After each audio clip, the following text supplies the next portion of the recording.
नमस्कार दोस्तों, स्वागत है आपका आज के मुख्य समाचार में, जिसमें सबसे पहले और बड़ी खबर में आपको बताएंगे कि योगी सरकार में मंत्री के दाल की कीमत वाले बयान पर प्रियंका गांधी ने साधा निशाना, अयोध्या का लिया नाम। दूसरी खबर में जिक्र होगा बिहार का, सीएम नीतीश ने बढ़ा दी पीएम मोदी की टेंशन, बिहार को लेकर कर दी बड़ी मांग। तीसरी खबर में आपको बताएंगे कि अरे नीट क्या, मैं तो IIT का पेपर भी लीक करवा दूं। अब अरेस्ट होंगे यूपी के 2 विधायक, और कौन सा उन्होंने कांड कर दिया है जिसके बाद गिरफ्तारी की नौबत आ गई है, सब कुछ आपको बताएंगे। इसी साथ खबर में जिक्र होगा कि दलित विरोधी है भाजपा, बीजेपी सांसद ने अपनी ही पार्टी पर लगाए ये गंभीर आरोप और मोदी सरकार को घेर लिया।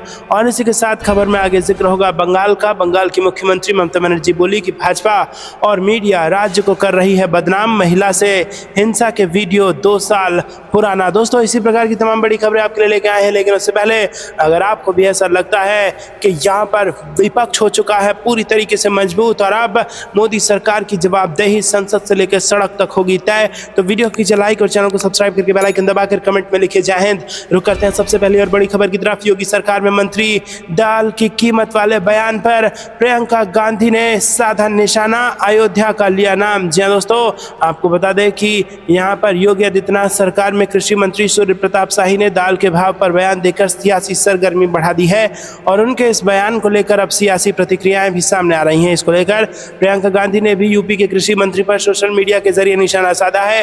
प्रियंका गांधी ने एक्स पर एक पोस्ट शेयर कर लिखा है कि आटे दाल का भाव तो आम लोगों को पता होगा, मंत्री अधिकारी तो अयोध्या में जमीनों का भाव पता करने में व्यस्त थे। जी हाँ दोस्तों, साथ ही प्रियंका गांधी ने एक पोस्टर भी लगवाया है जिसमें एक रिपोर्ट का हवाला देते हुए लिखा गया है कि 2019 में राम जन्मभूमि को लेकर सुप्रीम कोर्ट का फैसला आने के बाद मंदिर की जगह से सटे 25 गाँव की 2500 से ज्यादा प्लॉट की खरीद बिक्री की गई, जिसमें जमीन खरीदी करने वाले कई लोगों के लिंक ऐसे सामने आए जो या तो राजनेता थे या अधिकारी या वहां के स्थानीय नेता। वही दोस्तों, आपको बता दें कि इसके साथ ही पोस्टर में लिखा गया है कि दाल 100 रुपये किलो बताकर हंस रहे मंत्री सूर्य प्रताप शाही का ये रेट लिस्ट देखनी चाहिए। इसमें लिखा हुआ है कि अरहर की दाल 180 रुपये किलो, लाल राजमा 170 रुपये किलो, काली उड़द 130 रुपये किलो, मूंग की दाल 120 रुपये किलो, उड़द धुली 130 रुपये किलो का बाजार भाव है। दोस्तों, रुक करते हैं अगली ब्रेकिंग न्यूज की तरफ। सीएम नीतीश ने बढ़ा दी पीएम मोदी की टेंशन, बिहार को लेकर कर दी बड़ी मांग। जी हाँ दोस्तों, प्रधानमंत्री नरेंद्र मोदी की गठबंधन सरकार को एक महत्वपूर्ण परीक्षा का सामना करना पड़ रहा है, क्योंकि उनके दूसरे सबसे बड़े सहयोगी जनता दल यूनाइटेड के नीतीश कुमार ने कथित तौर पर बिहार राज्य परियोजनाओं के लिए 23 जुलाई को पेश किए जाने वाले बजट से $3.6 बिलियन की मांग की है। ब्लूमबर्ग ने दावा किया है कि पिछले महीने वित्त मंत्री निर्मला सीतारमण के साथ बजट पूर्व बैठक के दौरान अनुरोध किया गया था। साथ ही ये भी कहा कि केंद्र ने अभी तक आवंटन पर निर्णय नहीं लिया है।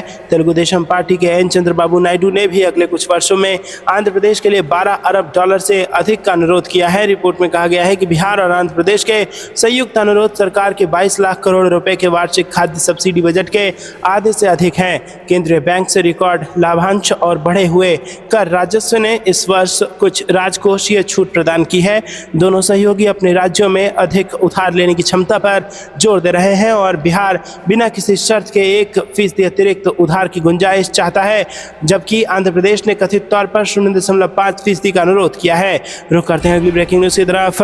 अरे नीट क्या, मैं तो IIT का भी पेपर लीक करवा दूंगा, और अब अरेस्ट होंगे यूपी के 2 विधायक, कर दिया ऐसा कांड की अरेस्ट तक आ गई नौबत। जी हाँ दोस्तों, पिछले दिनों नीट पेपर लीक और गड़बड़ी के विवाद में सुभाषपा के विधायक वेदी राम का एक वीडियो वायरल हुआ था, जिसमें वो कहते हुए नजर आ रहे थे कि नीट ही क्या, मैं तो IIT का पेपर भी लीक करवा दूं।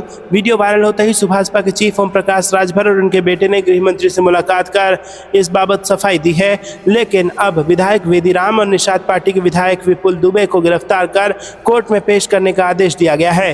दरअसल पूरा मामला फरवरी 2006 से जुड़ा है। रेलवे के ग्रुप डी भर्ती पेपर लीक मामले में लखनऊ की स्पेशल गैंगस्टर कोर्ट ने विधायक वेदी राम और विपुल दुबे को गिरफ्तार कर 26 जुलाई को कोर्ट में पेश करने के निर्देश कृष्णनगर थाने के इंस्पेक्टर को दिया है। कोर्ट में दोनों विधायकों के साथ ही अन्य 17 आरोपियों के खिलाफ भी गैर जमानती वारंट जारी किया है। दरअसल फरवरी 2006 में रेलवे की ग्रुप डी परीक्षा के पेपर लीक को पूरा मामला जुड़ा है। परीक्षा से एक दिन पहले ही बेदीराम के यहाँ से पेपर बरामद हुआ था और इस मामले में STF ने बेदीराम, विपुल दुबे समेत 16 को गिरफ्तार कर जेल भेजा था। 25 फरवरी 2006 को आलमबाग इलाके से STF ने इनकी गिरफ्तारी की थी और इस मामले में STF ने कृष्णनगर थाने में गैंगस्टर एक्ट का भी मुकदमा दर्ज कराया था। बेदीराम समेत कुल 19 आरोपियों के खिलाफ चार्जशीट दाखिल हुई थी।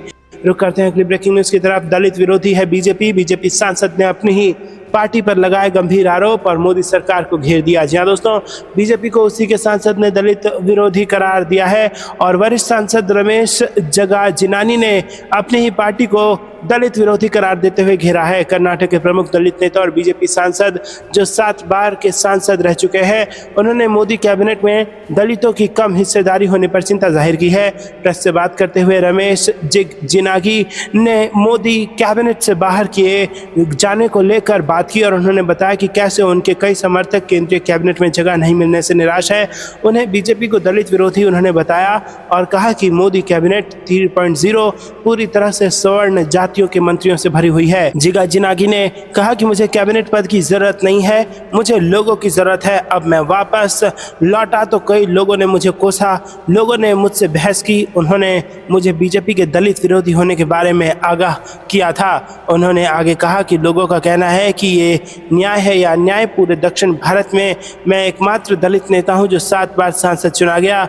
ऊंची जाति के सभी लोग कैबिनेट मंत्री बन गए। क्या दलितों ने बीजेपी का समर्थन नहीं किया है? मैं बहुत दुखी हूं। रुक करते हैं अगली ब्रेकिंग न्यूज की तरफ। ममता बनर्जी का बड़ा बयान, बोली भाजपा और मीडिया राज्य को कर रही बदनाम, महिला से हिंसा के वीडियो 2 साल पुराना। जी हां दोस्तों, पश्चिम बंगाल के मुख्यमंत्री ने उपचुनाव के बाद भाजपा और मीडिया के एक वर्ग पर राज्य को बदनाम करने का आरोप लगाया और उन्होंने कहा कि उत्तर 24 परगना जिले के अरियाधा में भीड़ द्वारा हमला करने की घटना 2 साल पुरानी थी, जिसे बार बार दिखाया जा रहा है। उस समय अर्जुन सिंह बैरकपुर वहां के सांसद थे जो कि भाजपा के हैं। पिछले दिनों सोशल मीडिया पर जमकर वायरल एक हिंसा के वीडियो को लेकर पश्चिम बंगाल पर जमकर निशाना साधा जा रहा था और ये घटना अरियाधा में एक लड़की पर लोगों के समूह द्वारा हमला किए जाने की थी।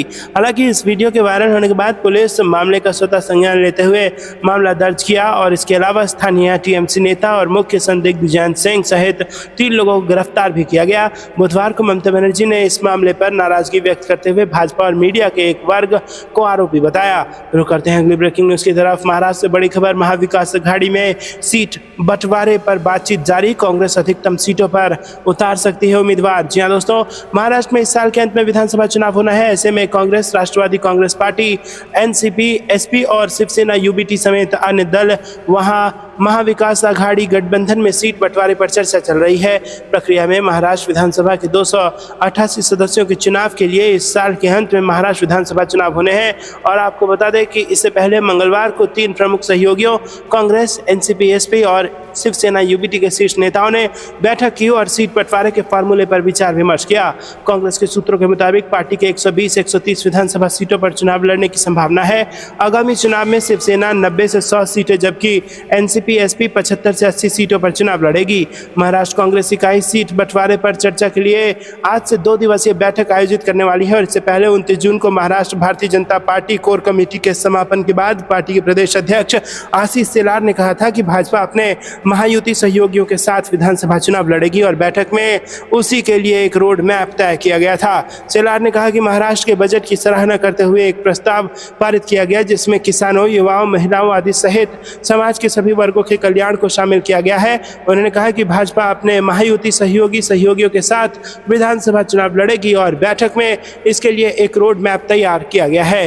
रुक करते हैं अगली ब्रेकिंग न्यूज की तरफ जो कि राजस्थान से आ रही है। सचिन पायलट का बड़ा बयान, बोले महंगाई और बेरोजगारी कम करने के कोई ठोस कदम नहीं उठाए गए। जी हां दोस्तों, कांग्रेस के राष्ट्रीय महासचिव सचिन पायलट ने राजस्थान की भजनलाल सरकार के पहले पूर्ण बजट को निराशाजनक बताया और उन्होंने कहा कि जनता को सरकार से उम्मीद थी कि प्रदेश में लगातार बढ़ रही महंगाई और बेरोजगारी को कम करने के लिए बजट में कोई ठोस कदम उठाए जाएंगे, लेकिन सरकार ने बजट से प्रदेश की जनता को, विशेषकर मध्यम वर्ग, किसान, युवाओं को निराशा ही हाथ लगी है।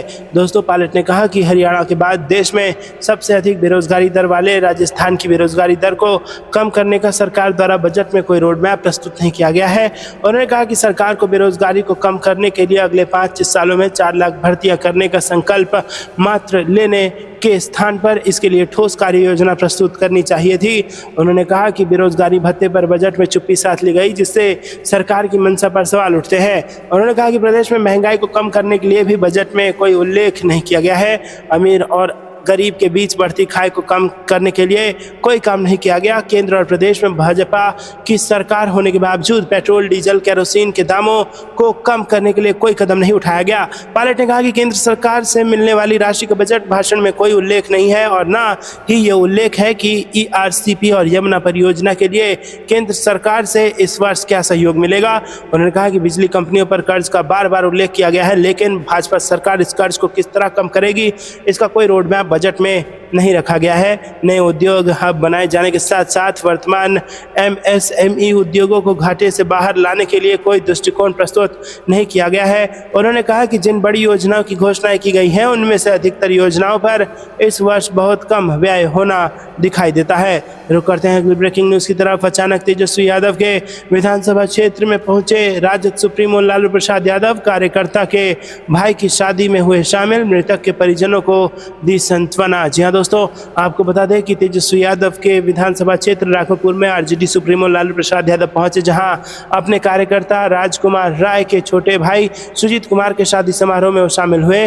भारी बारिश में अपने रथ पर सवार होकर लालू यादव पटना से बिदुपुर के खजुरा पहुंचे थे। हालांकि भारी बारिश के कारण लालू प्रसाद यादव अपने रथ से नीचे नहीं उतरे, अपने रथ से ही कार्यकर्ताओं को संबोधन को स्वीकार किया और फिर आगे निकल गए। दोस्तों रुक करते हैं अगली ब्रेकिंग न्यूज की तरफ। 6 वर्ष से परीक्षा परिणाम घोषित न कर युवाओं के भविष्य से खिलवाड़ कर रही है योगी सरकार। अजय राव ने बीजेपी को घेरा। जी दोस्तों, 2018 में उत्तर प्रदेश अधीनस्थ सेवा आयोग द्वारा 1388 पदों के लिए JEE परीक्षा संपन्न कराई गई थी, जिसका 6 वर्ष बाद भी परिणाम घोषित नहीं हुआ है। उत्तर प्रदेश की भाजपा सरकार सिर्फ परीक्षा लीक कराकर युवाओं के भविष्य से खिलवाड़ ही नहीं कर रही, बल्कि संपन्न हुई परीक्षाओं के परिणाम घोषित न करके भी कर रही है। ये आरोप कांग्रेस के प्रदेश अध्यक्ष अजय राय ने बुधवार को योगी सरकार पर लगाया। उन्होंने कहा कि प्रदेश में युवाओं के प्रति इतनी संवेदनहीन सरकार पहले कभी नहीं रही। परिणाम घोषित नहीं किया जाता है और हक मांगने पर उन्हें लाठियों से पीटा जाता है। पिछले 6 वर्षों से सरकार के चक्कर के लगाते लगाते भी जब परिणाम नहीं आया तो नाराज अभ्यर्थियों ने पिकअप भवन के सामने धरना प्रदर्शन कर दिया। मगर इस निरंकुश सरकार की मंशा बड़ी साफ है, न हक देंगे और मांगोगे तो पुलिस से पिटवाएंगे। यह बयान अजय राय ने दिया। अजय राय ने आगे कहा कि युवा हमारे भविष्य और उनके साथ ये दुर्व्यवहार नहीं चलेगा।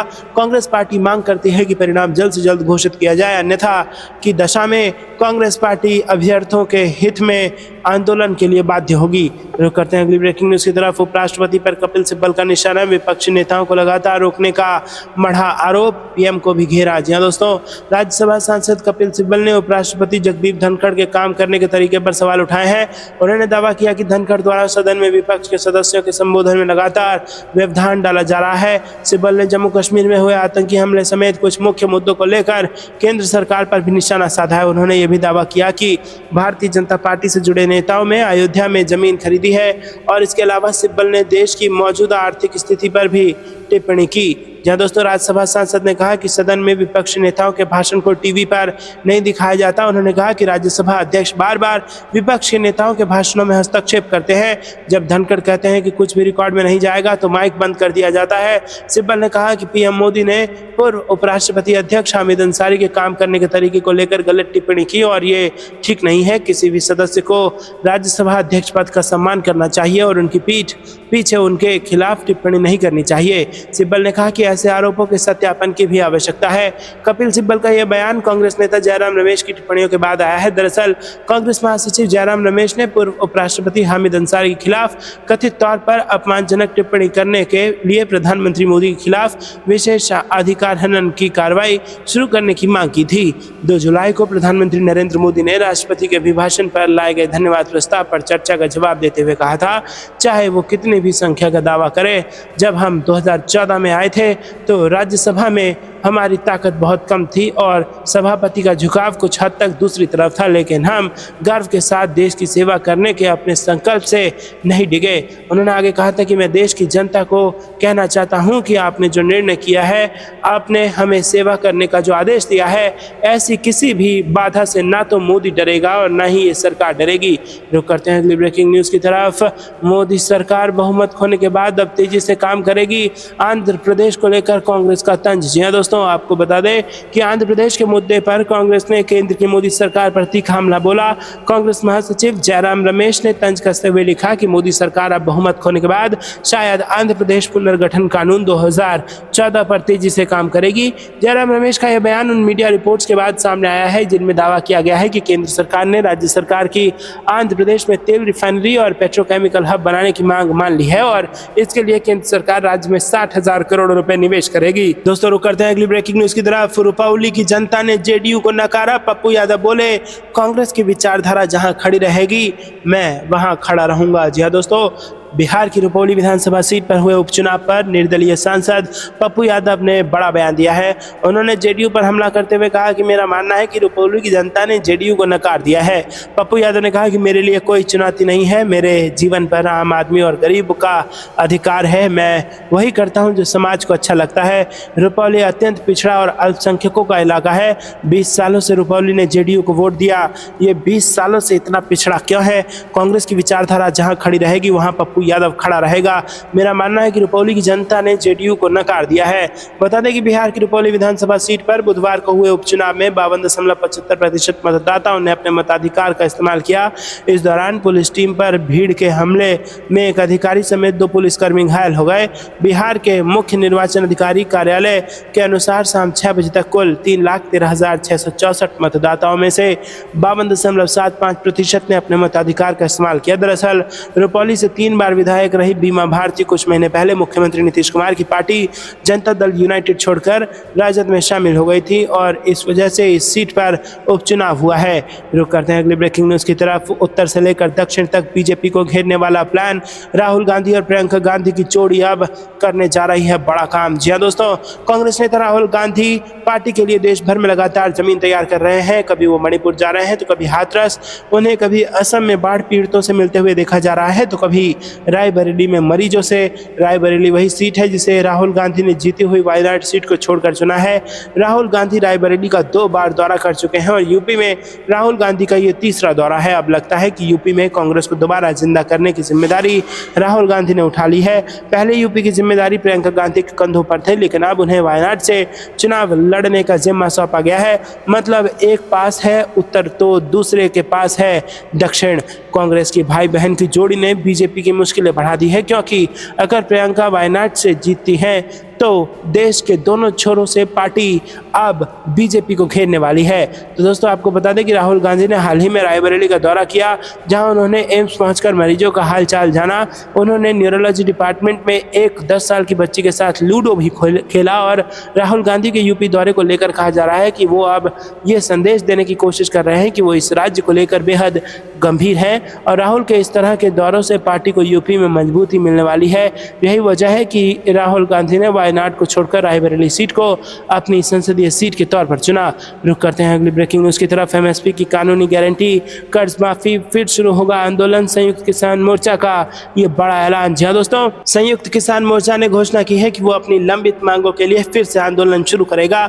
उनकी प्रमुख मांगों में न्यूनतम समर्थन मूल्य की कानूनी गारंटी और किसान कर्ज माफी शामिल है। एसकेएम के नेताओं ने कहा कि सरकार ने उनकी मांगों को अनदेखा किया है और उन्हें मजबूरन फिर से आंदोलन करना पड़ रहा है। उन्होंने सरकार से जल्द उनकी मांगों को पूरा करने का आग्रह किया ताकि किसान समुदाय को राहत मिल सके। रुक करते हैं अगली ब्रेकिंग न्यूज़ की तरफ। राहुल गांधी बोले, मणिपुर आज भी बटा हुआ है। पीएम मोदी राज्य का दौरा कर शांति की अपील करें। जी हां दोस्तों, लोकसभा में नेता प्रतिपक्ष राहुल गांधी ने कहा कि मणिपुर की स्थिति में आज भी सुधार नहीं हुआ है और वो 2 टुकड़ों में बटा हुआ है। ऐसे में प्रधानमंत्री नरेंद्र मोदी को राज्य का दौरा कर लोगों की तकलीफ सुननी चाहिए और शांति की अपील करनी चाहिए। उन्होंने ये भी कहा कि इंटरनेशनल डेवलपमेंटल इंक्लूसिव अलायंस यानी कि इंडिया के घटक दल मणिपुर में शांति की जरूरत को संसद में पूरी शक्ति के साथ उठाकर सरकार पर इस त्रासदी को खत्म करने का दबाव बनाएंगे। राहुल गांधी ने गत सोमवार को मणिपुर का दौरा कर हिंसा पीड़ितों से मुलाकात की थी। उन्होंने अपने इस दौरे का एक वीडियो बृहस्पतिवार को सोशल मीडिया मंच एक्स पर साझा किया। उन्होंने कहा कि 22 जुलाई से आरंभ हो रहे संसद के मानसून सत्र में मणिपुर का मुद्दा उठाएंगे। उन्होंने वीडियो साझा करते हुए पोस्ट किया कि मणिपुर में हिंसा शुरू होने के बाद मैं तीसरी बार यहां आ चुका हूं, मगर अफसोस उस स्थिति में कोई सुधार नहीं है। आज भी प्रदेश दो टुकड़ों में बटा हुआ है, घर जल रहे हैं, मासूम जिंदगियां खतरे में हैं और हजारों परिवार राहत शिविर में जीवन काटने को मजबूर हैं। रुक करते हैं अगली ब्रेकिंग न्यूज की तरफ। महाराष्ट्र विधान परिषद चुनाव के लिए बाड़ेबंदी शुरू, छोटी पार्टियां बनी किंग मेकर, ये 27 वोट कर देंगे खेला। जी हाँ दोस्तों, आपको बता दें कि महाराष्ट्र में विधान परिषद चुनाव को लेकर शह और मात का खेल अभी से शुरू हो चुका है। प्रदेश में शुक्रवार 12 जुलाई को विधान परिषद की 11 सीटों के लिए चुनाव होना है और सभी दल विधायकों की बैठक बुलाकर रणनीति बनाने में जुटे हैं। हालांकि 11 सीटों के लिए 12 उम्मीदवार मैदान में है, ऐसे में एक सीट को लेकर पेच फंसा हुआ है। इसके लिए उद्धव ठाकरे गुट के विधायकों में सेंधमारी हो सकती है और इसी से बचने के लिए उद्धव गुट ने एक खास प्लान तैयार कर लिया है। उद्धव ठाकरे ने अपने विधायकों को क्रॉस वोटिंग से बचाने के लिए ITC ग्रैंड सेंट्रल होटल में शिफ्ट किया है। आदित्य ठाकरे भी इन विधायकों के साथ रह सकते हैं। वहीं संख्यावार देखें तो बीजेपी के पास सबसे अधिक 103 विधायक हैं, कांग्रेस के पास 37, शिवसेना UBD के पास 15, शिवसेना शिंदे के पास 38, NCP अजीत पवार के पास 40 और NCP शरद पवार के पास 12 विधायक हैं। ऐसी स्थितियों में महाराष्ट्र की छोटी मछलियां निर्णायक भूमिका में है। तो दोस्तों, आपको क्या कुछ लगता है कमेंट में जरूर बताइए। वीडियो को लाइक नहीं किया तो लाइक जरूर कीजिएगा। ये थी दिन भर की सारी जरूरी और बड़ी खबरें। अंत तक बने रहने के लिए आप सभी का बहुत बहुत धन्यवाद। जय हिंद, जय भारत।